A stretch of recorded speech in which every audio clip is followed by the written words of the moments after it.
अस्सलाम वालेकुम। मैं अम्मा शर्फी।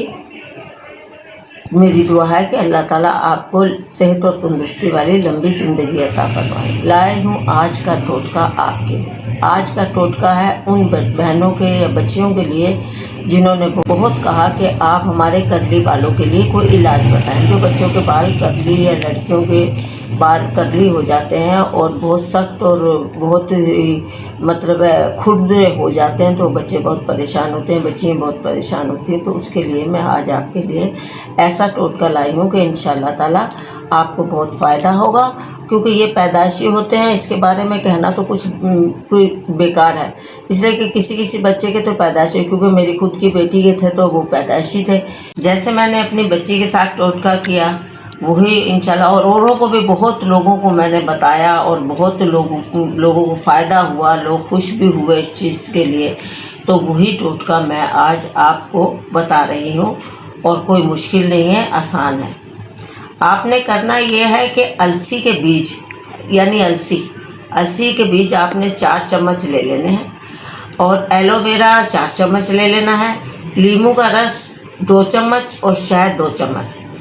आपने सबसे पहले एलोवेरा ये अलसी के बीज जो है ना, उनको 1 गिलास पानी में 2 गिलास पानी में उसको उबाल लें।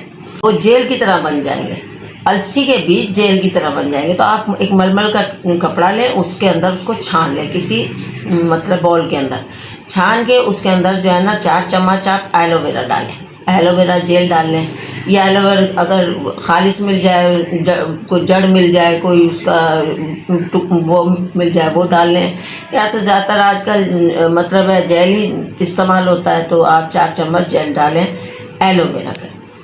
अब कस्टरॉयल आपने 3 चम्मच कस्टरॉयल डालना है, और नींबू का रस 2 चम्मच डालना है, और शहद 2 चम्मच डालना है। इन सब चीज़ों को आपने मिक्स करना है। मिक्स करेंगे आप, इतना मिक्स करेंगे कि बिल्कुल वो जेल और ये सब चीज़ें मिक्स हो जाएं।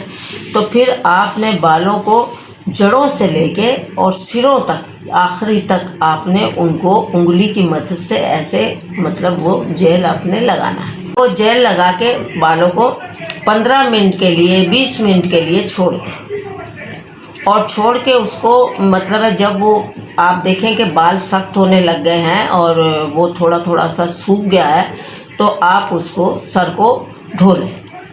अब जब आप धोएंगे तो आप एक कंघा लेंगे या ब्रश लेंगे, तो उसको साथ साथ आप कंघा करते जाएंगे और सर धोते जाएंगे, कंघा करते जाएंगे, सर धोते जाएंगे। यह बाल आपके सीधे होते चले जाएंगे। लेकिन मैं आपको ये बात बता दूं कि गीले बालों में आपने तौलिया इस्तेमाल नहीं करना है, बिल्कुल भी तौलिया नहीं इस्तेमाल करना है जब तक बाल बिल्कुल सूख ना जाए, या सूखने के बाद तौलिया कौन इस्तेमाल करता है। और ये जो है, ये जेल जो मैंने आपको बताया, ये दवा जो मैंने बताई, ये आपके बाल ऐसे आपके खूबसूरत रेशम की तरह और ख़ूबसूरत हो जाएंगे। और ये टोटका आपने 4 हफ्ते तक करना है। 4 हफ्ते आप करेंगे, एक रोज़ कर लें, एक दिन छोड़ के कर लें, ये आपकी मर्ज़ी है। हर रोज़ इतने ही तादाद में आप सब चीज़ें लेंगे। इसी तरह से आप जो है ना अलसी को पकाएंगे, इसी तरह उसका जेल निकालेंगे, इसी तरह सब चीज़ें मिक्स करके शहद के साथ और बालों में लगाएंगे और फिर कंघा करेंगे। 4 हफ्ते का ये इलाज है। 4 हफ्ते के बाद आप खुद देखेंगे आपके बाल रेशम के जैसे मुलायम, खूबसूरत और हसीन हो जाएंगे, और फिर कभी भी आपके बाल कर्ली नहीं होंगे और बिल्कुल सीधे बाल हो जाएंगे। क्योंकि मेरी खुद की बेटी के बाल इस वक्त बिल्कुल सीधे और स्लिम, बिल्कुल खूबसूरत बाल हैं। इंशाअल्लाह ताला आपको मेरा टोटका पसंद आएगा। अगर पसंद आए तो लाइक कर दीजिएगा, दुआ में याद रखिएगा, और मैं भी आपको दुआ में याद रखूँगी इंशाअल्लाह ताला। अस्सलामु अलैकुम व रहमतुल्लाह।